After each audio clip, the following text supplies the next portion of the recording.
awalnya dari filsafat Yunani. Makanya ada namanya yang pertama ini tasawuf falsafah, tasawuf filsafat.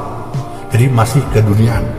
Yang kedua tasawuf akhlaki, tasawuf akhlak tasawuf yang kita pelajari ini. Dan yang ketiga ini tasawuf amali, tasawuf amal. Ya. Nah, kalau kita belajar yang begini aja, rasa bapak juga bisa gitu ya. Dan kalian juga semua bisa.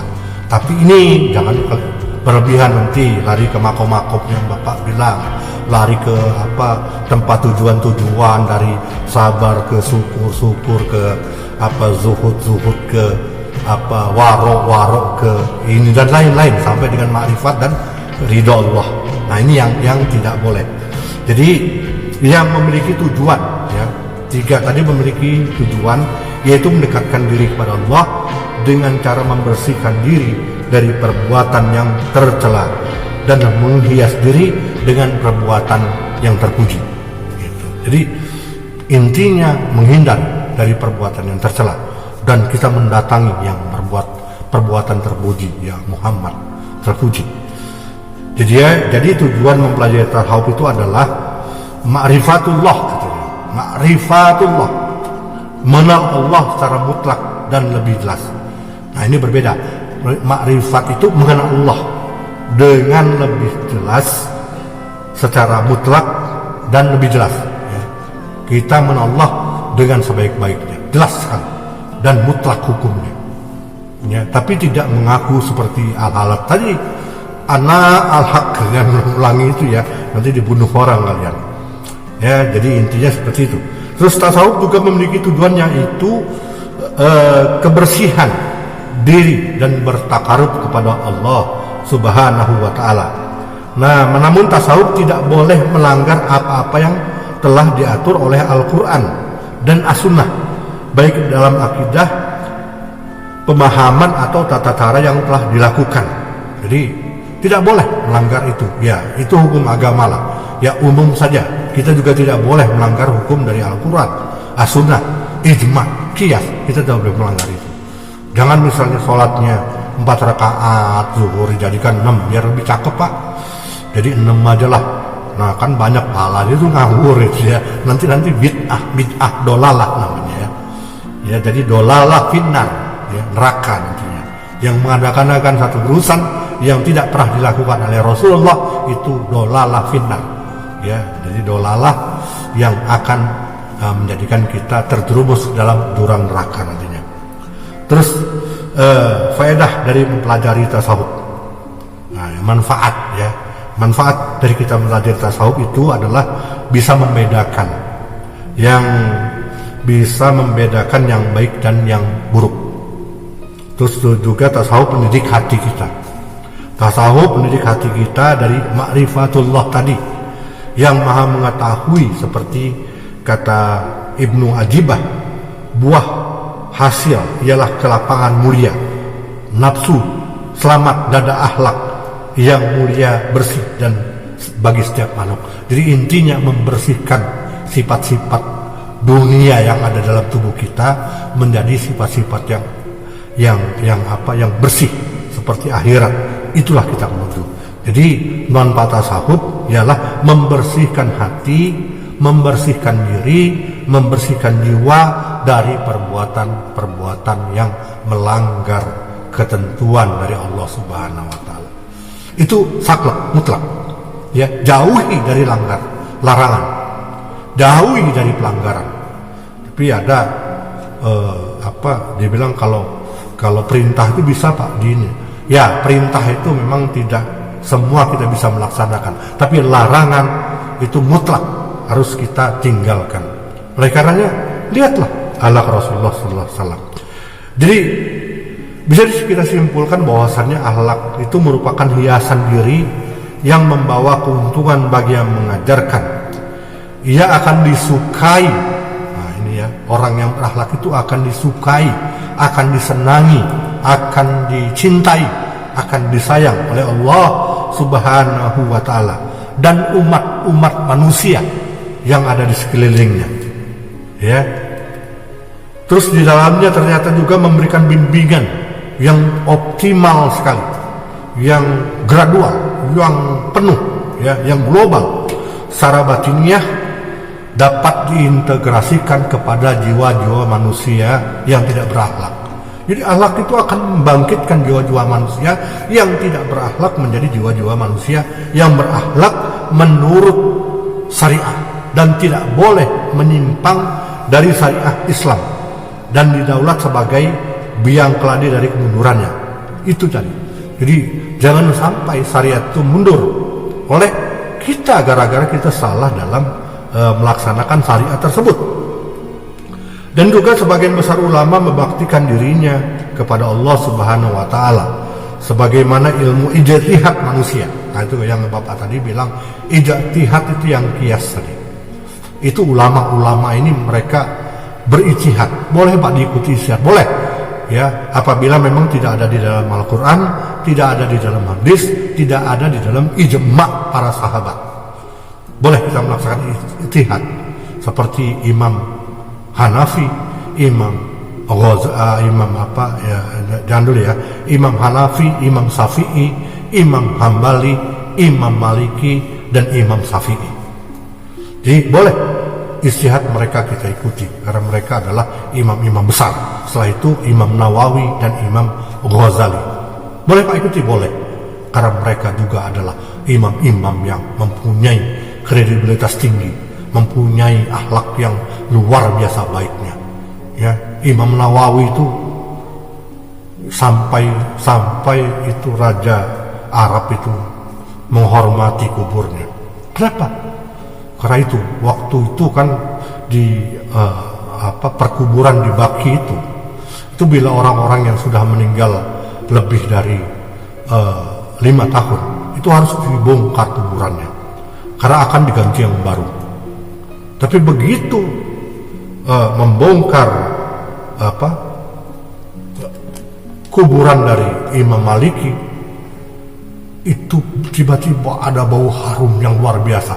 Begitu dibuka lagi kain putih kafan yang dipakaikan kepada Imam Nawawi tadi, ya, itu masih utuh dan wangi sekali. Setelah dilihat oleh mereka, ini makam Imam Nawawi. Itu saya gemetar. Saya main ke Baki, ya, waktu umroh, Bapak coba untuk lihat mana sih makamnya beliau ini, gitu, seorang imam besar ini. Ternyata memang benar makamnya diurus oleh kerajaan sendiri. Ini sekarang makamnya sudah di sana itu sudah hampir 600 tahunan gitu ya. Dan sampai sekarang tidak boleh dibongkar. Karena pernah waktu itu coba lagi dibongkar, sudah 100 tahun coba dibongkar, itu tetap wangi dan kafannya tetap utuh. Bapak merinding juga mendengar itu. Ini luar biasa sekali nih manusia. Ya, mengapa seperti ini tuh? Ternyata dia dekat sekali dengan Allah Subhanahu wa taala. Dia cinta kepada Allah, Imam Nawawi. Dia baktikan diri dia untuk agama. Dia baktikan diri dia untuk syariat. Dia baktikan diri dia untuk kehidupan manusia ini. Dan memang di zaman beliau, ya, beliau ini selalu dihormati oleh para pengikut-pengikutnya, baik oleh pengikut-pengikut yang ada secara langsung, itu pun banyak pengikut yang ada aja ya, belum yang dari luar lagi pengikutnya. Itu yang kita juga sampai terkagum dengan apa yang diperbuat oleh beliau. Terus ada Imam Ghazali. Bayangkan ya, mengapa beliau saya sebut imam, selain imam yang 4 tadi ada imam 2 lagi ya, harus tambah, Imam Nawawi dan Imam Ghazali. Imam Ghazali ini luar biasanya lagi ada, selain keluar biasanya yang sudah luar biasa ya. Dia ciptakan kitab namanya Ihya Ulumuddin yang sekarang berjilid-jilid, itu diartikan di berbagai bahasa Cina, bahasa Korea, bahasa Jepang, bahasa Thailand, bahasa Thai, bahasa Melayu, bahasa Indonesia, bahasa Inggris, bahasa Perancis, semua bahasa diterjemahkan kitab-kitabnya. Dan di akhir ini kakaknya sendiri mengatakan bahwasannya di waktu mau meninggal, beliau ini, Imam Ghazali ini, sudah mengatakan kepada saya, nanti kalau saya meninggal tolong kamu tutupkan wajah saya dengan kain kafan. Padahal beliau berbicara itu dalam keadaan sehat walafiat, tidak ada sedikit pun ini. Tapi tiba-tiba 3 hari atau 4 hari ada orang bilang seperti itu. Jadi kakaknya datang ke rumah Imam Ghazali. Imam Ghazali tidak ada. Akhirnya dibuka kamarnya. Begitu dibuka kamarnya, dia lihat cuma wajahnya yang belum tertutup oleh kain kafan. Dia sudah meninggal. Beliau sudah wafat. Seorang imam besar yang bisa menangkis filsafat Yunani menjadi tasawuf. Dialah orang yang pertama mengatakan tasawuf, menangkal filsafat dunia dari filsafat Yunani. Oleh karenanya dia masukkan, tadi dimasukkan oleh beliau tasawuf tasawuf falsafi. Kenapa? Dia masih menghargai dengan adanya pendirian dari orang-orang filsafat yang menjaga kebenaran mereka secara duniawi. Jadi dia diminta hanya ditutupkan mukanya saja karena dia sudah meninggal. Kakaknya yang penutupkan muka saja karena memang dia tidak bisa menutup sendiri. Ditutupkan oleh kakaknya, langsung dikuburkan. Bisakah kita seperti itu? Mereka orang-orang suci. Ada juga Syekh Abdul Qadir Jailani, Syekh Nawawi Al-Bantani, Syekh banyak lagi, Syekh Munawar, Syekh di Arab sana banyak sekali Syekh tadi. Itu juga sama. Saya pernah ketemu waktu di haji kalau nggak salah haji atau umroh tahun 2017. Saya ketemu dengan namanya Syekh Al-Munawar. Beliau imam besar Masjid Nabawi, imam besar Masjidil Haram. Jadi kebetulan saya bisa ada mahasiswa yang kenal sama dia. Betul mahasiswa itu mengambil S3 dan kenal dengan bapak. Jadi akhirnya saya dikenalkan. Terus saya berbicara bahasa Arab seperti syair-syair kan. Beliau kagum juga bahasa Arab. Kamu bagus juga, saudaraku Ibrahim, katanya. Ya alhamdulillah, saya bilang saya belajar secara otodidak katanya. Ya saya belajar otodidak, alhamdulillah. Mungkin bermanfaat. Bahasa Arab kamu bagus, syairnya bagus, untuk itu bisa akhirnya bisa diteruskan. Kamu bisa jadi imam di Masjidil Haram atau di Masjidil Nabawi dengan suara kamu yang indah. Tadi saya bilang suara saya jelek, jadi bilang indah. Saya nggak belajar, saya bukan dari pesantren. Saya bilang saya hanya otodidak, belajar sendiri, mendengarkan orang-orang mengaji, orang-orang para ahli tajwid, para ahli ini mengaji. Saya bilang saya belajar.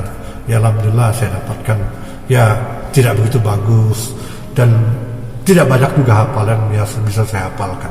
Tapi alhamdulillah saya seperti ini bisa. Akhirnya beliau titipkan cincin kepada saya pada waktu itu. Diberi cincin kebesaran seorang syekh besar Masjid Masjidil Haram, Makkah Al-Mukarramah. Yaitu setelah saya dikasih itu, saya ini biasa, saya tiba-tiba saya berpikir saya mau tawaf ke Ka'bah pada waktu itu.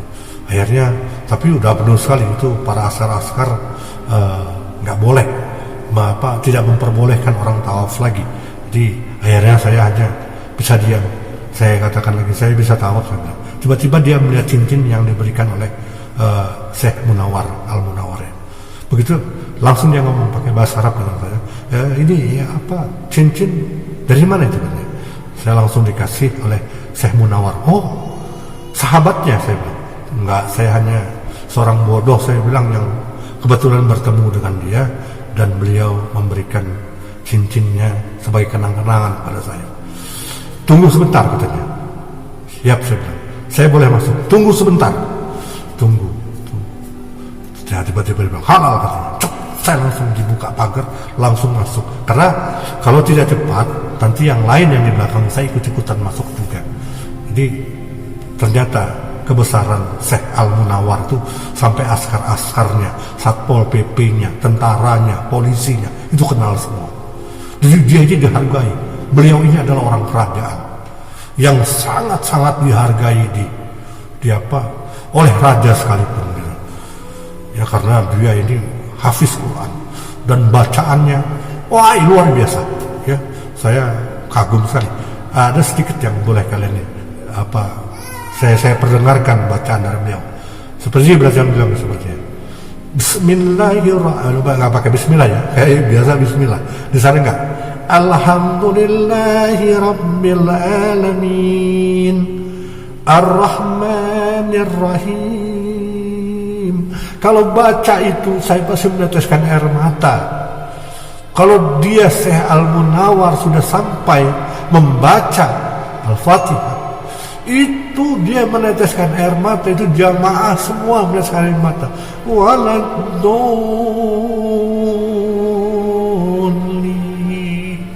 Itu menangis semua jamaah di Baitullah, itu menangis semua. Maka saya kaget, saya mau belajar banyak sama beliau ini ya. Cuman memang tugas dosen nggak bisa ditinggalkan gitu ya. Minimal belajar 3 bulan tuh sama dia. Ya sama beliau itu belajar 3 bulan dan beliau sangat-sangat open gitu sama orang Indonesia gitu ya. Maka dia bilang Indonesia, nah, iya Indonesia. Kenal Jokowi. Saya bilang kenal orangnya di TV, saya bilang, tapi saya belum pernah bicara. Gitu. Jadi dia Jokowi itu terkenal sekali di sana. Yang terkenal presiden Indonesia itu satu, Gus Dur. Jadi orang-orang Arab itu rata-rata mereka mengenal, ini cerita ya. Ini kita kuliahnya sudah berakhir, kita cerita. Kenal namanya Gus Dur. Ya, bilang, Presiden Gus Dur masih? Sudah meninggal, udah almarhum. Oh ya, katanya itu dia presiden yang cacat tapi dia hebat. Presiden yang ini, presiden yang luar biasa. Terus juga sekarang Jokowi katanya. Ya Jokowi sekarang jadi presidennya. Dia orang hebat, kurus hebat. Itu saya kagum. Presiden kita ternyata dikenal oleh masyarakat Arab. Saya pernah ke Qatar, dia kenal juga semua. Pernah ke Cina, ke Tiongkok, itu kenal juga dengan namanya Pak Jokowi. Jadi luar biasa. Ya, seorang wali kota bisa. Ya, ini luar biasa. Dia wali kota terbaik dan sekarang menjadi presiden terbaik di dunia. Itu yang saya kagum dengan beliau, yang bukan siapa-siapa, bukan apa-apa, tapi ditunjuk oleh Allah menjadi ulil amri. Ati Allah wa ati Rasul wa ulil amri minkum. Seorang yang bijak sekali. Ya. Jadi intinya, Bapak ini sering ngomong intinya ya. Intinya itu kesimpulannya. Kesimpulannya bagi kalian, jangan pernah takut untuk berakhlak yang baik. Jangan takut untuk lebih memperbanyak kehidupan akhirat kita. Jangan takut untuk menjadikan diri kita ini orang yang berguna, bermanfaat. Kalian mungkin lihat ini banyak obat, ya. Ini baru satu etalase yang Bapak punya. Di rumah Bapak ini semuanya obat, ya. Bapak buka pengobatan bukan untuk mencari kelebihan, tapi Bapak buka pengobatan, Bapak ingin bertasawuf, ingin berguna, bermanfaat. Yang tadi dibilang, ya, ada hablum minan nas secara manusia dengan manusia, horizontal. Terus hablum minallah, kepada Allah secara vertikal. Dan itulah tasawuf yang sebenarnya. Untuk apa kita bicara banyak tapi tidak berbuat apa-apa? Untuk apa kita protes? Pokoknya harus ini, mahasiswa demo kemana-mana, hidup mahasiswa, tapi apa yang dilakukan mahasiswa? Belum melakukan apa-apa. Di mana yang hidup? Di mana yang hidup mahasiswa? Lakukan dulu yang terbaik, baru kalian bisa menjadi orang-orang yang hidup, orang-orang yang berguna. Kita ini tidak ada apa-apanya. Kita ini bukan siapa-siapa. Yang membuat kita menjadi apa-apa dan yang membuat kita menjadi siapa-siapa Allah Subhanahu wa ta'ala. Jadi itu harus kalian camkan. Kalian harus ada kekuasaan dulu, baru kalian bisa berbuat. Hidup mahasiswa padahal nggak ada kekuasaan. BBM tetap naik, memang harus naik, memang sesuai. Kalau nggak negara rugi. Itu.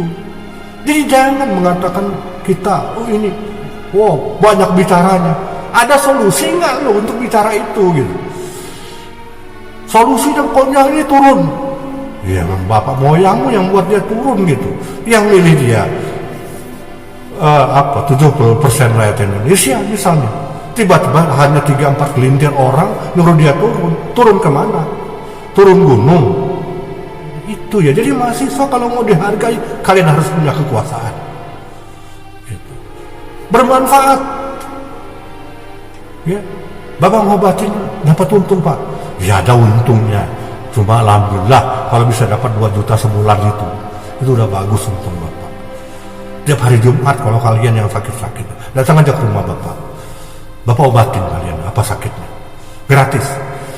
Tiap hari Jumat. Jadi kalau orang kaya jangan, yang gratis orang miskin. Orang kaya jangan tak gratis ya, malu. Tangan di atas lebih baik daripada tangan di bawah. Jadi bermanfaat, berguna, berfaedah kepada siapa? Manusia. Dan Allah bertakarub pada kita bertakarub pada Allah secara horizon vertikal. Hablum minallah.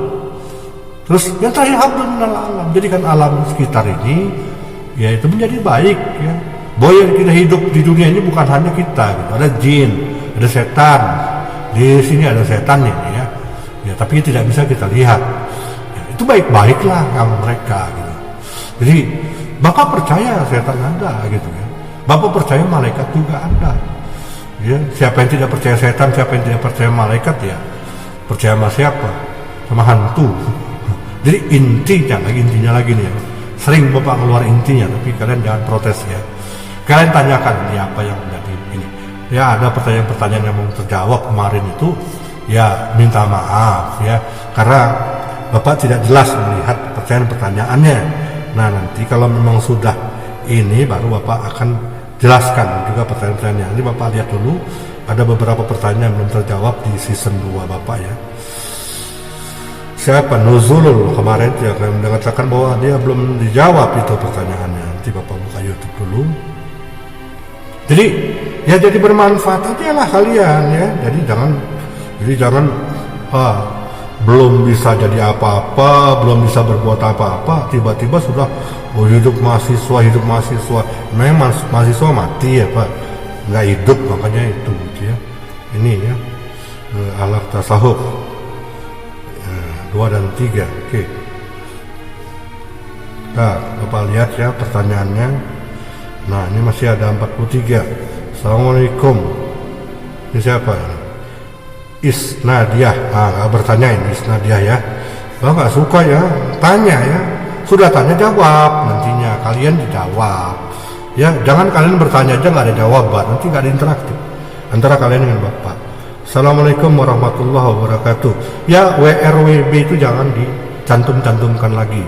Kalau mau lengkap, Assalamualaikum warahmatullahi wabarakatuh. Itu tulisannya. Ya, atau Assalamualaikum, biar enak orang jawabnya. Waalaikumsalam warahmatullah. Kalau kalian Assalamualaikum warahmatullah, jawabnya Wassalamualaikum warahmatullah wabarakatuh. Tapi kalau ada yang Assalamualaikum warahmatullah wabarakatuh, kalian jawabnya Waalaikumsalam warahmatullah wabarakatuh warahmah.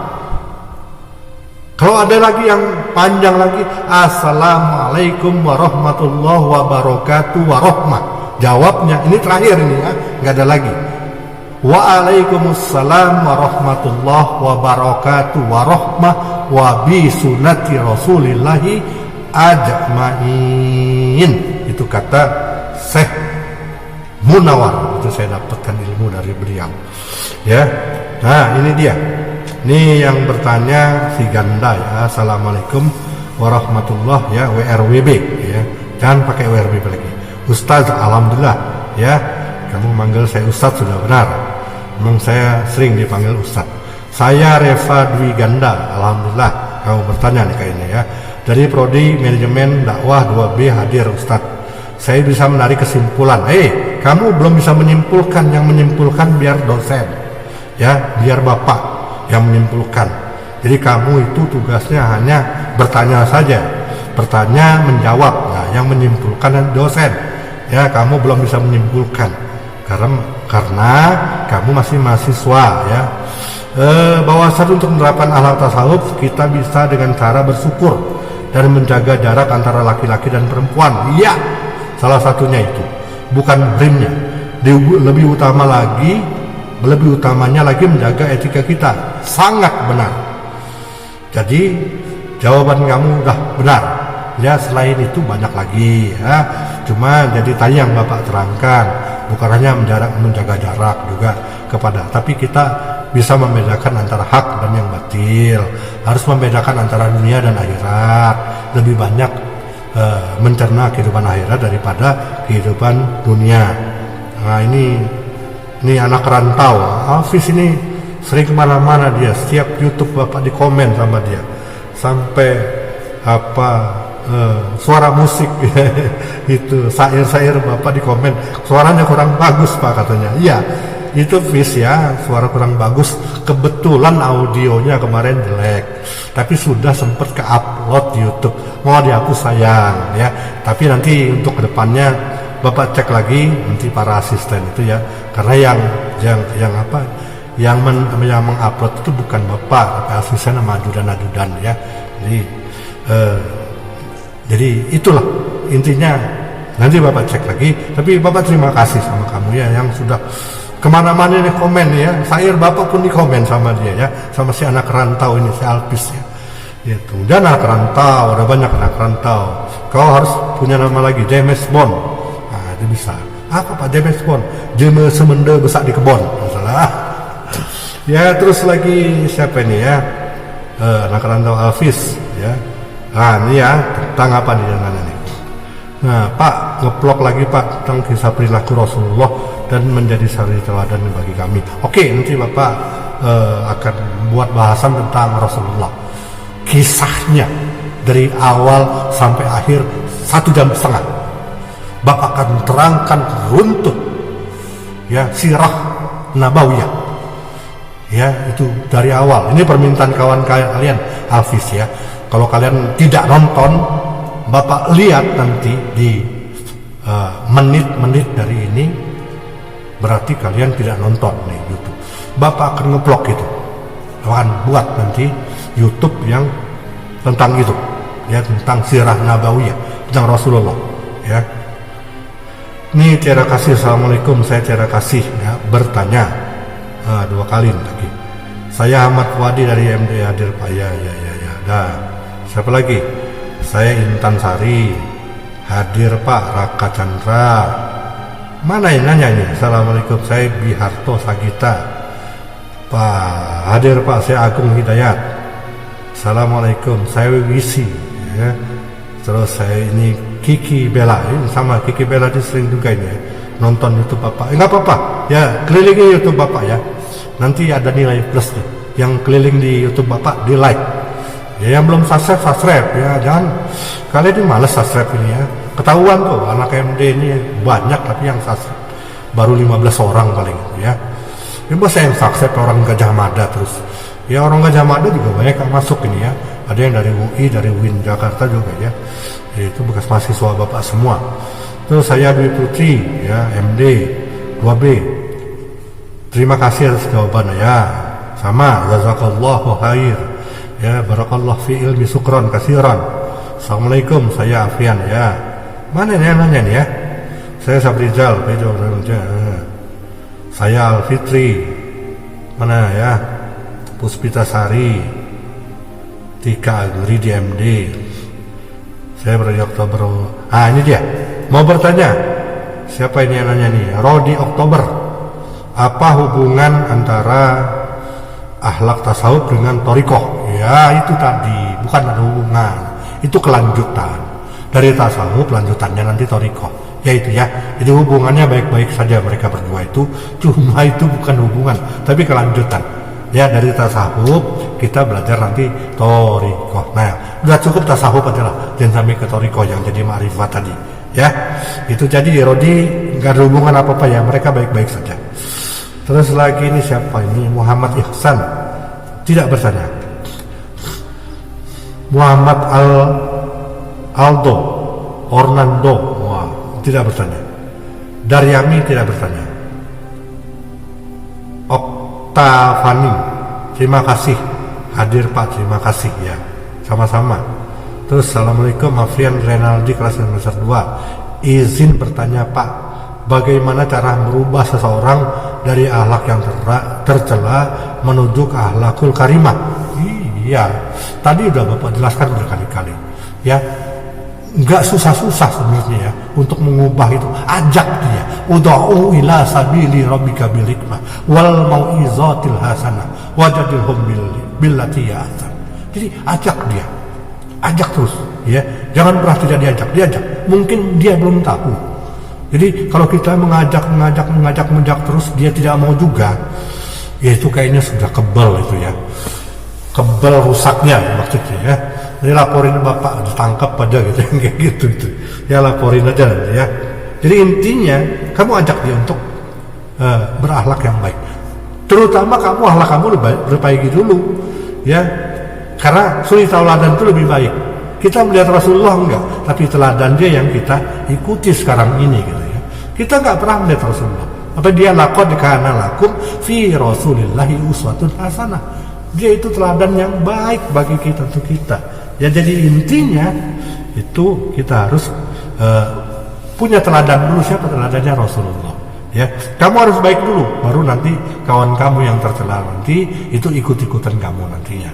Barang siapa yang berteman dengan orang soleh, insya Allah dia menjadi soleh. Barang siapa yang berteman dengan orang salah, dia bisa menjadi salah. Ya, itu. Jadi itu ya. Siapa namanya tadi? Bagus sih. Bertanya Afrian Renaldi ya, Bapak catat. Yang bertanya-tanya Bapak catat ini ya. Bapak catat, Bapak kasih nilai. Nanti yang menjawab juga Bapak catat ya, Bapak kasih nilai. Terus yang masuk namanya Bapak catat juga. Ya, Bapak sudah catat semua ini ya.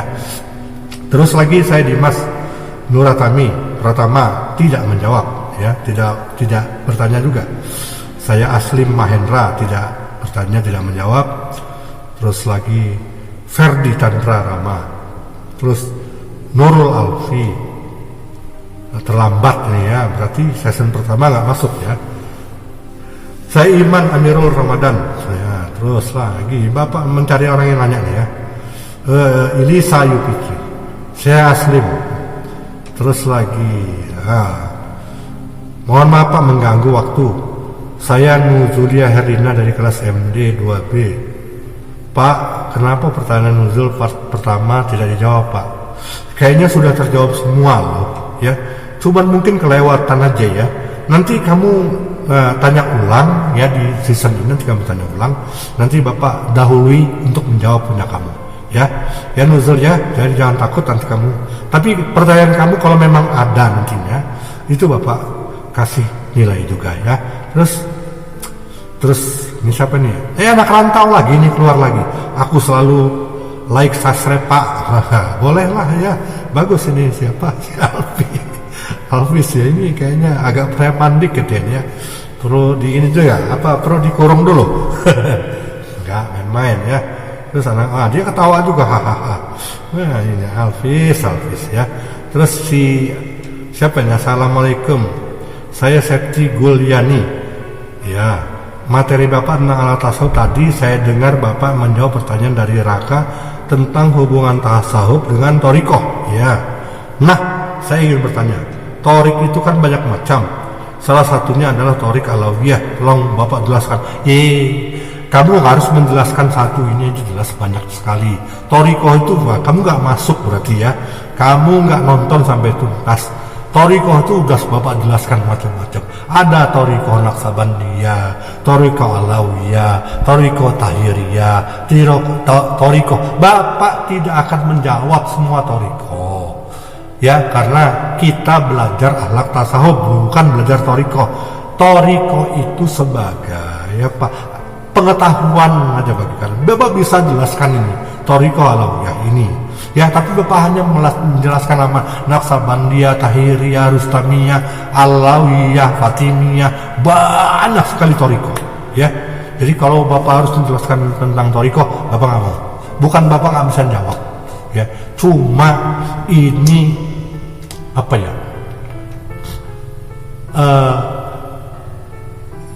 Keadaannya tidak memungkinkan. Itu yang pertama. Yang kedua, Thariqah ini berbicara tentang hal-hal yang tidak bisa diungkapkan. Lah, intinya seperti itulah. Bapak bukan nggak mau jawab. Ya, Septi Gulyani, tanyalah masalah akhlak, tanyalah masalah tasawuf. Bapak akan jawab itu. Tapi ke masalah Thariqah, kayak mana Thariqah Naqsabandiyah, seperti apa gini nggak mau Bapak jawab itu. Ya, bertanya masalah akhlak dan tasawuf. Akan Bapak jawab semua pertanyaan-pertanyaan itu. Atau pertanyaan tentang lain tapi tidak Thariqah. Misalnya tentang agama, tentang fikih. Oke. Tentang apa lagi? Tentang agama Islam secara umum. Boleh. Ya, tentang Pak psikologi, boleh bertanya. Boleh lagi ya. Karena Bapak memang dosen psikologi. Silakan kalian bertanya tentang itu. Ya. Gitu. Jadi siapa si Gulyani ya, Septi ya. Kamu harus memahami ini agar kamu nggak sampai merasa ini ya. Bapak tetap akan kasih nilai kamu sudah bertanya. Untuk nuzul tadi nanti tulis lagi. Pertanyaan jujur Bapak belum melihat sama sekali ya kamu ya. Mungkin ada tapi terlewat. Bukan salah Bapak ya, terlewat itu mungkin ya. Hilap ada. Oke, demikian. Nanti kalian tulis pertanyaannya ya, ketik hadir dulu nama, jelaskan, terus langsung bertanya. Yang mau jawab boleh. Dia ada pertanyaan-pertanyaan yang kemarin kalian mau jawab lagi boleh. Bapak tetap kasih nilai kalian, Bapak akan baca. Ya, satu persatu akan Bapak baca nantinya. Jadi jangan takut sama Bapak. Yang salah dapat nilai, yang benar dapat nilai. Ya, nilainya sama antara satu dengan yang lainnya. Nah, demikian. Terima kasih. Bapak sangat menghargai apabila kalian menonton YouTube ini sampai selesai. Bukan itu terus belajar kuliah online ini sampai selesai. Karena kami capek, jujur ya. Habis ini selesai, ini Bapak edit lagi nih. Ya, kamera ini Bapak edit, masuk di komputer, masuk di laptop. Di laptop nanti diedit lagi.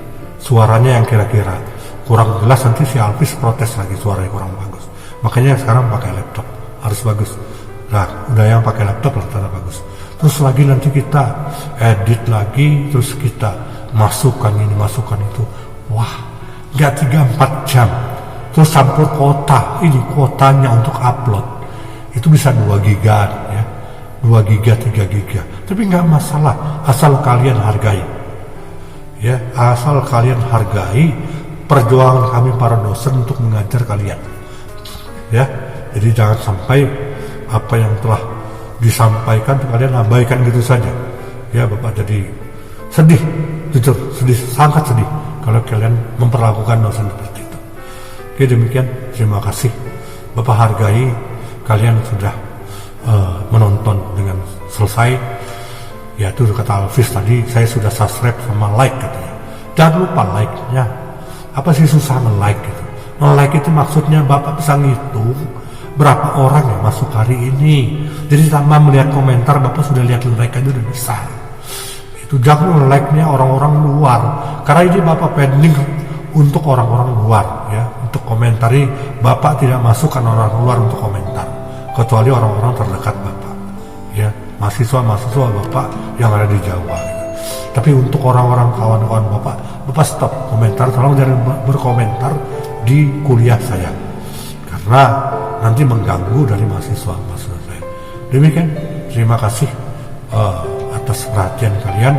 Semoga Allah Subhanahu wa Ta'ala meridhoi pembelajaran kita. Nanti ini Bapak bagi 2 ya, jilid 1 dan jilid 2. Jadi jilid 1 nanti Bapak bagi ini sekitar 1 menit 20 1 jam 20 menit. Jadi nanti akan Bapak bagi 2, misalnya 1 jam 20 menit 80 ya, nanti Bapak bagilah 2 intinya. Demikian, terima kasih. Allahumma fiq ila aqwamit thariq. Wabillahi taufiq wal hidayah. Assalamualaikum warahmatullahi wabarakatuh.